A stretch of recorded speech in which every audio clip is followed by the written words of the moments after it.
লেবাননের দক্ষিণাঞ্চলে ইসরায়েলি বিমান হামলায় একজনের মৃত্যু হয়েছে, আহত হয়েছে অন্তত ৮ জন। বৃহস্পতিবার দক্ষিণাঞ্চলের তাইরিদেবা, আইতা আল জাবাল ও আল তাইভা গ্রামে ভয়াবহ হামলার পর ভবিষ্যৎ নিয়ে শঙ্কা প্রকাশ করেন স্থানীয়রা।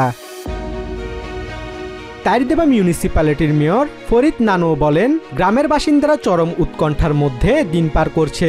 পরিস্থিতি মোকাবিলায় প্রধানমন্ত্রী ও প্রেসিডেন্টকে পদক্ষেপ নেয়ার আহ্বান জানান তিনি। শত্রুরা লক্ষ্য অর্জনে ব্যর্থ হয়ে এখন বেসামরিক নাগরিকদের বাড়িতে আঘাত করছে। আমরা একটি বিপজ্জনক পরিস্থিতিতে বাস করছি। প্রেসিডেন্ট ও প্রধানমন্ত্রীর দায়িত্ব বিষয়টি মোকাবিলা করার। এভাবে চলতে থাকলে আমাদের সমস্ত আশা হারিয়ে যাবে। এই আগ্রাসনের শেষ পরিণতি কি হবে তা আমরা কেউ জানি না।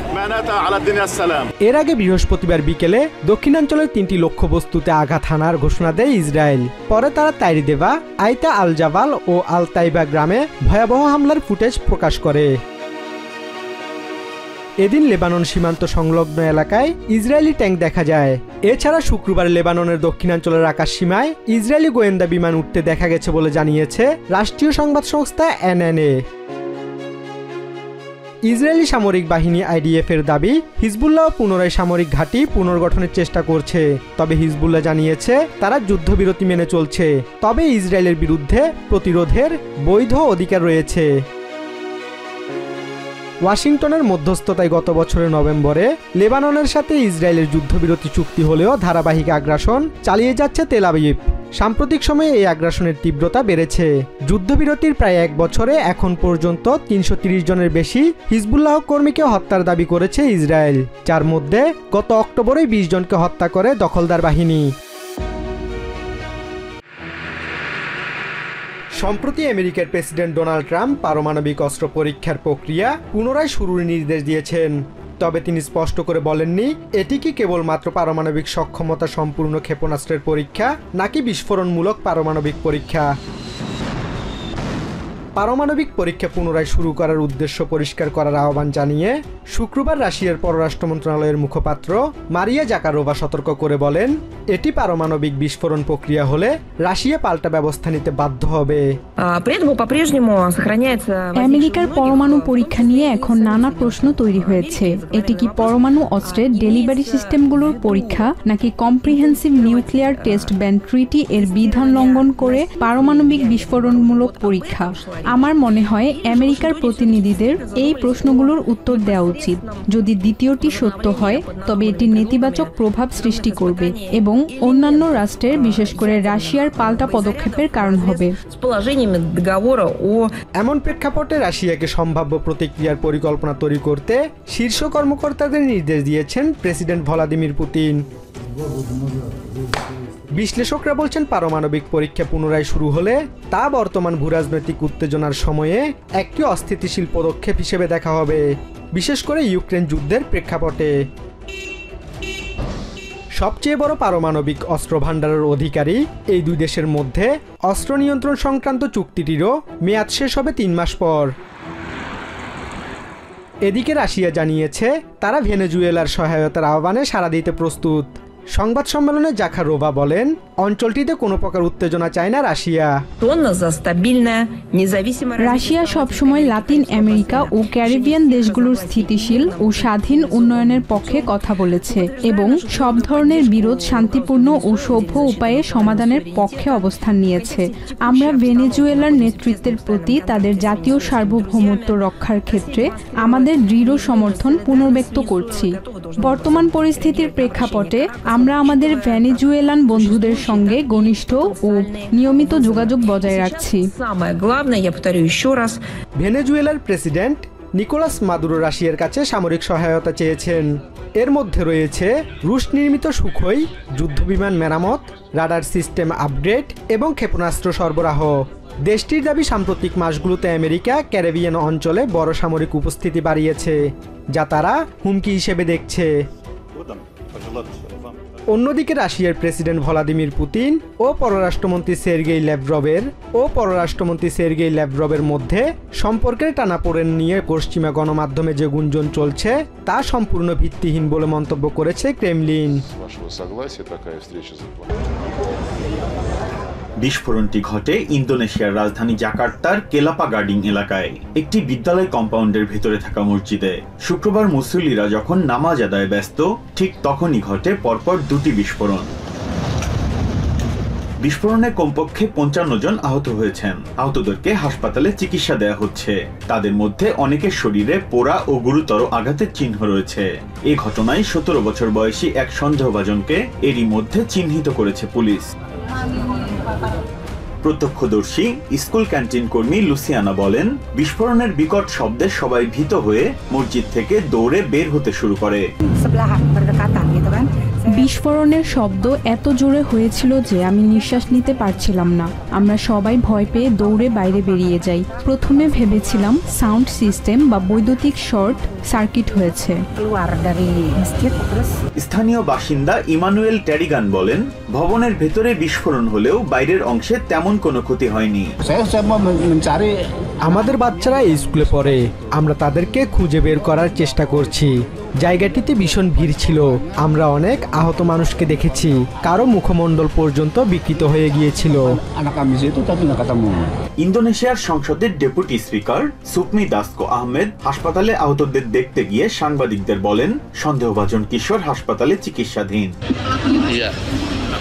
হামলার উদ্দেশ্য এখনো জানা যায়নি, তদন্ত চলছে। শিগগিরই প্রকৃত ঘটনা বের হয়ে আসবে।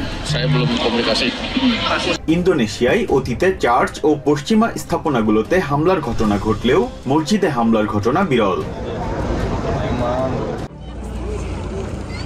যুদ্ধের ধ্বংসস্তূপের উপর দাঁড়িয়ে গাজার প্যালেস্টিনিয়ানরা এখন লড়ছে আরেক যুদ্ধে, বর্জ্য, রোগ আর বেঁচে থাকার সংগ্রামে।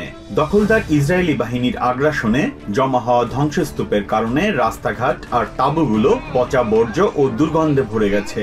ধ্বংসযজ্ঞের কারণে আবর্জনা জমা ভাগাড়ে পরিণত হয়েছে পুরো গাজা উপত্যকা। ফলে ময়লা গন্ধের ভেতরেই ভবিষ্যতের জন্য একটুখানি আশার আলো খুঁজছে গাজার ছোট্ট শিশুরা। যুদ্ধ শুরুর পর থেকেই বন্ধ হয়ে যায় সব সরকারি সেবা, যার মধ্যে বর্জ্য ব্যবস্থাপনাও ছিল অন্যতম।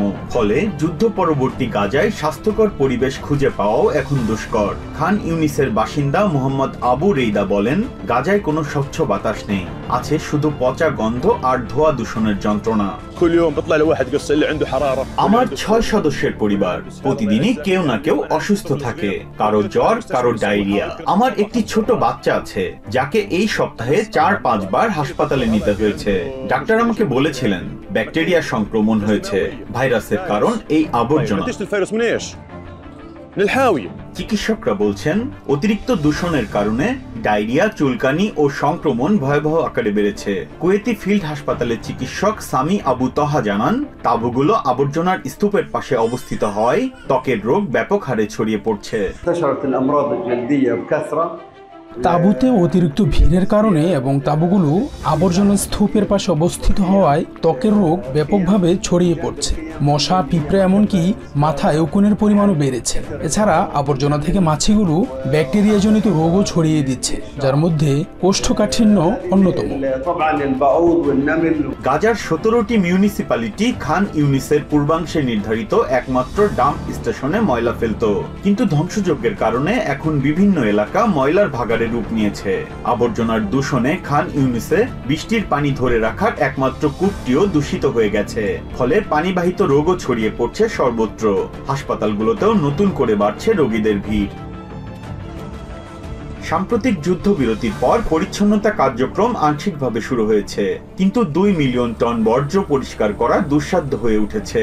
খান ইউনিস মিউনিসিপ্যালিটির প্রধান আলা আল বাত্তা জানান, ইসরায়েলি আগ্রাসনের কারণে ল্যান্ডফিলে পরিণত হওয়া নতুন এলাকাতেই এখন ৩৫০,০০০ টন আবর্জনা জমেছে। ধ্বংসযজ্ঞের কারণেই এই এলাকাটি প্রধান ল্যান্ডফিল্ডে পরিণত হয়েছে। ফলে বিশুদ্ধ পানির কূপটিও পয়ঃনিষ্কাশন কেন্দ্রে পরিণত হয়েছে। দুর্ভাগ্যবশত এটি এখন দুই দিক থেকে নাগরিকদের হুমকির মুখে ফেলেছে। প্রথমত, দূষণের ফলে বিশুদ্ধ জলাধার নষ্ট হয়েছে, যা এই অঞ্চলে বৃষ্টির স্বচ্ছ পানি সংগ্রহের জন্য তৈরি করা হয়েছিল। দ্বিতীয়ত, দূষিত পানি নিচে নেমে ভূগর্ভস্থ জলাধারের জন্য হুমকি তৈরি করছে। জাতিসংঘের উন্নয়ন সংস্থা ইউএনডিপি ইউএনডিপির মতে গাজার বর্জ্য সমস্যা এখন ভয়াবহ পর্যায়ে। সংস্থাটির গাজা অফিসের প্রধান আলেসান্দ্রো ম্রাকিক জানান, 2 মিলিয়ন টন বর্জ্য সমস্যার সমাধানে শক্তি উৎপাদনের মতো নতুন প্রযুক্তির দিকে নজর দিচ্ছেন তারা।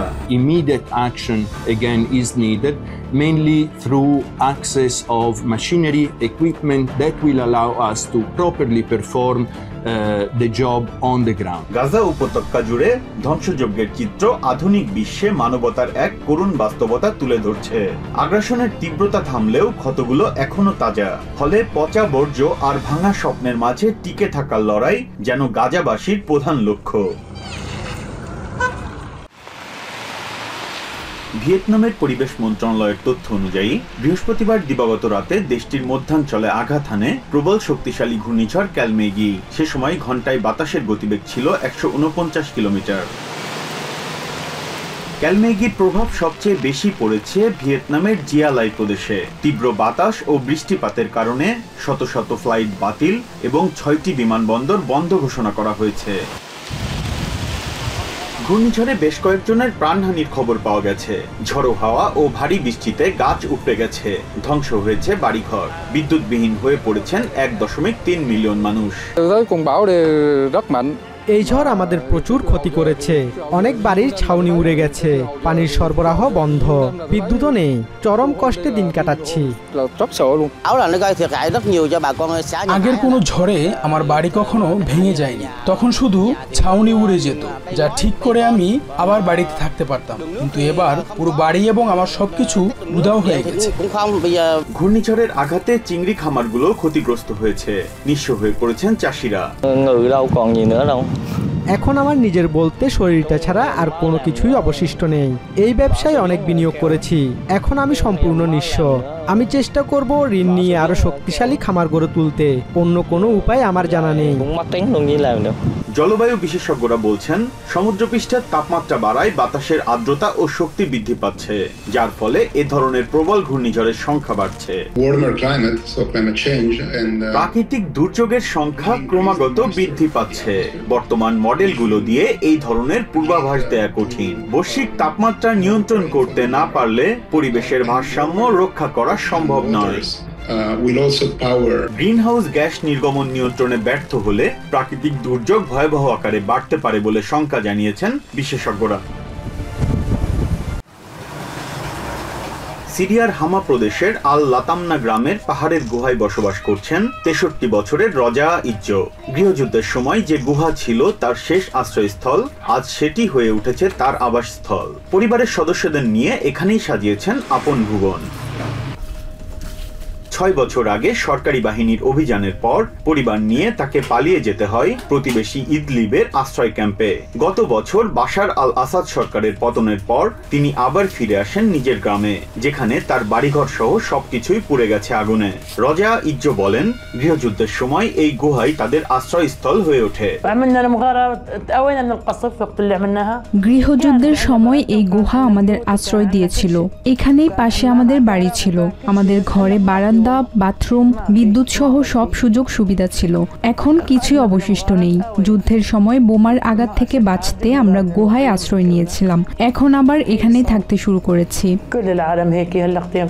রজা ইজ্জোদের পাশেই পরিবার নিয়ে আরেক গুহায় মানবেতর জীবনযাপন করছেন আনোয়ার হামাদা আল রহমান। অন্যান্যদের তুলনায় পাহাড়ের পাদদেশের এই গুহাই যেন তাদের কাছে স্বর্গ।